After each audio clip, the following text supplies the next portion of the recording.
Sometimes what is gets so much of your attention that you lose your excited anticipation of that which is coming. Even though what is the contrast that helps you to discern what you want, sometimes you seem to feel like you need it all to be just right now. And we say, if that could ever be, and it can't, then how would you ever reach for more? And there is something so important about reaching for more, because the expansion of the universe and the continuation of all that is dependent upon that reaching. The desire that is born within you is the calling forth of the energy that creates worlds. And so this continuum happens because leading edge creators like you, exploring contrast and defining and discovering new desires, even if you can't speak them, they're within you. And as the new desire explodes within you, vibrationally, it calls for Source to answer it. And all of that happens without your conscious awareness. So as the desire is born and the expansion happens, it is wonderful when you are in the place of allowing the expansion to happen to you.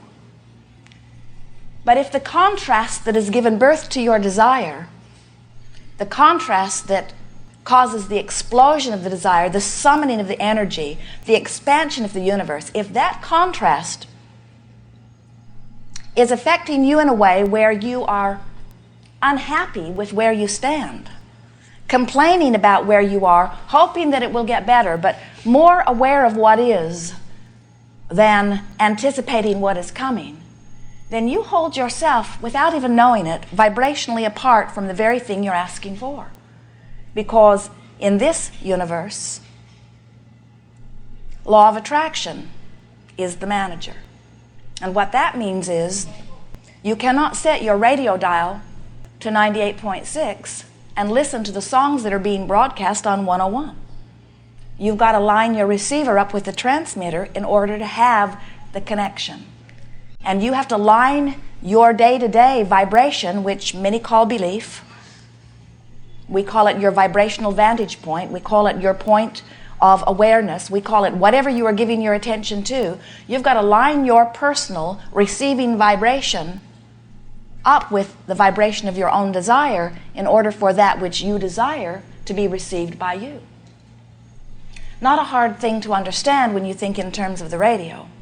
Sometimes a little harder when you think in terms of your personal life experience, because you have forgotten, most of you, that you are vibrational beings. You've forgotten that you are energy beings. You think that you are the flesh, blood, and bone that you see.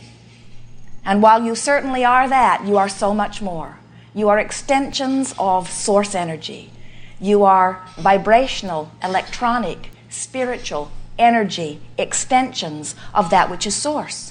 And when you are vibrationally in alignment with that which is your source, you are soaring, you are thriving, you are living in love and in joy and in appreciation. You are clear-minded, you are radiant, you are living as you intended to live.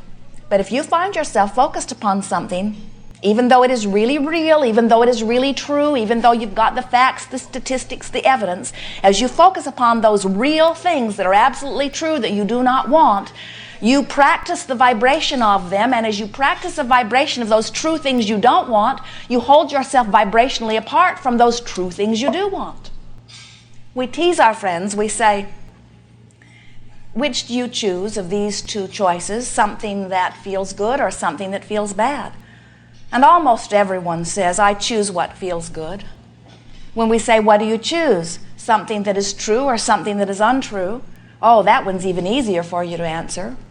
Something that is true. That's the appropriate thing. But when we say, do you choose something that feels good or something that is true? That's when so many lie to us.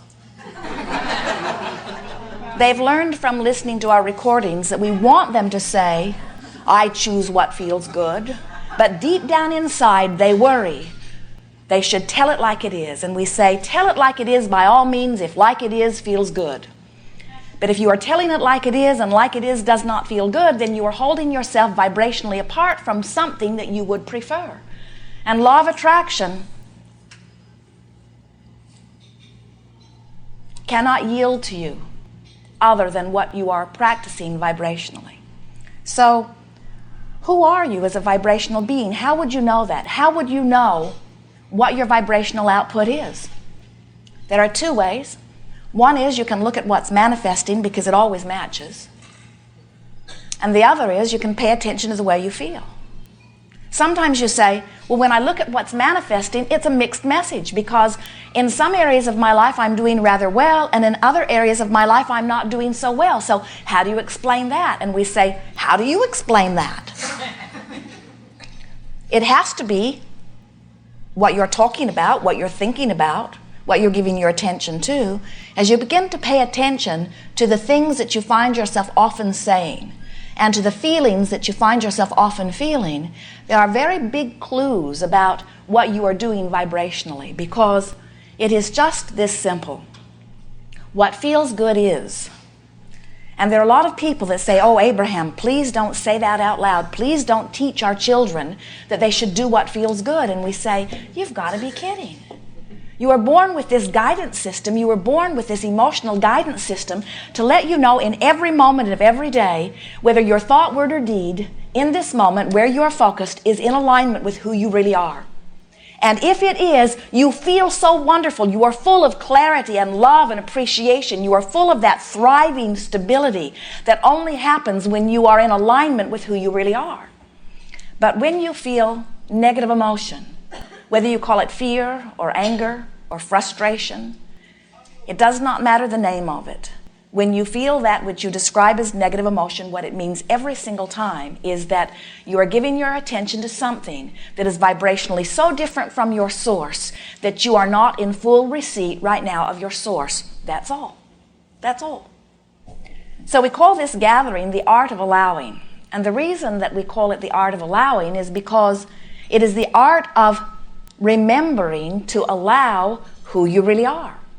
Sometimes our friends in physical form misunderstand allowing. They think that what allowing means, they think that what we are purporting with the idea of allowing is, you just look around and you find rotten things that you would not want, and you just put up with them.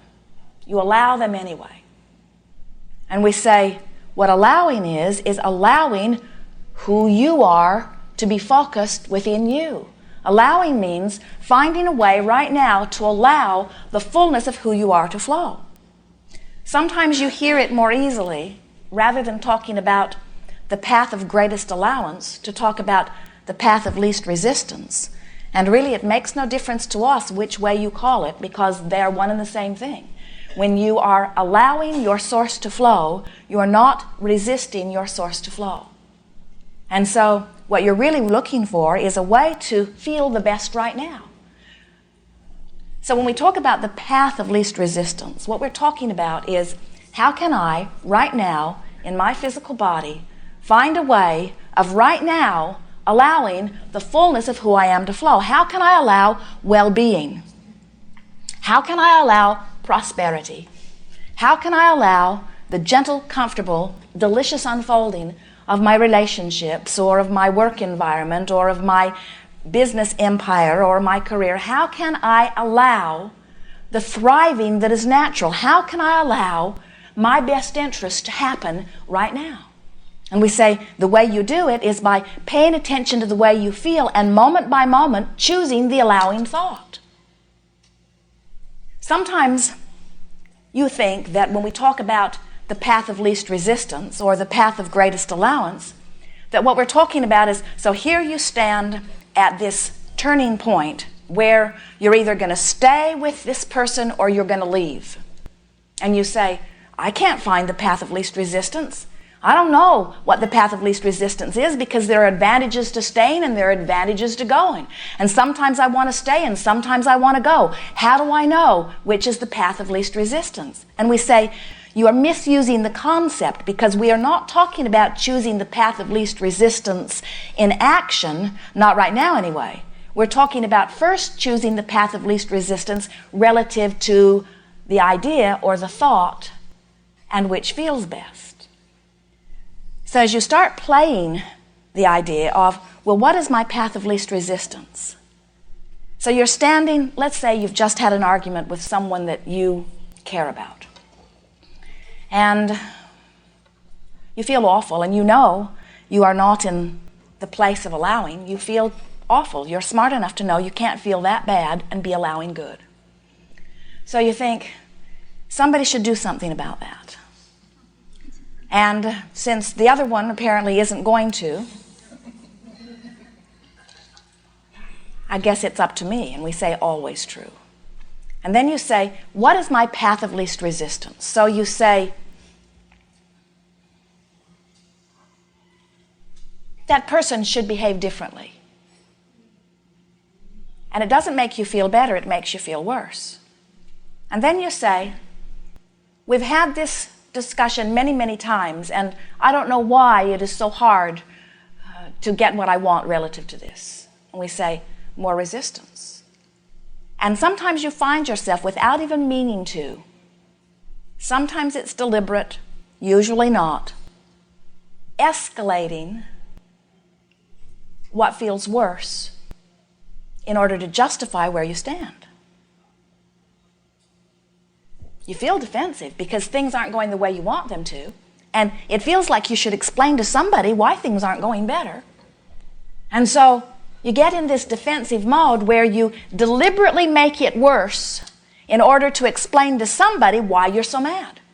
Because every part of you knows, from every level of your being, that this raise in blood pressure, this discomfort in your body, this tension that's coming over you, this headache that is pounding, this fragmented mind that is happening to you, you know at all levels of your being that this is not who you are, and we understand a bit why you might want to escalate your justification for feeling that way in order to set everything right in the universe. But what we want you to begin to play with is, if you would, instead of deliberately escalating in order to defend your position, you would deliberately escalate what makes you feel better, then you could set aside all of that wild goose chasing that you do, because ultimately what you're reaching for is feeling better every time anyway. As we are moving forward here today, chewing with you about anything that is important to you, you will notice that it is our mission to assist you in finding the path of least resistance. We're going to help you look at things, sometimes even off the subject a little bit it might feel to you. We're going to do anything and everything that we can do to help you find a less resistant stance, because we know that that's all you need to do in order to have anything that you want relative to any subject. Because well-being wants you. That's the thing that seems to be all mixed up in so many of your minds. Humans sometimes, it seems, believe that well-being is a rare thing that you have to struggle to achieve, and that bad things are out there looming and lurking around every corner, and if you're not vigilant, that they're going to get you. And we want you to understand that that is exactly backwards. Well-being is the order of your life. And if you're not doing that thing you do that keeps the well-being from coming in relative to different subjects, well-being is there and there and there and there and there and there and there, constantly unfolding, surprising and delighting, always there, because you have a huge staff of non-physical energies aware of you and assisting you in all that is important to you.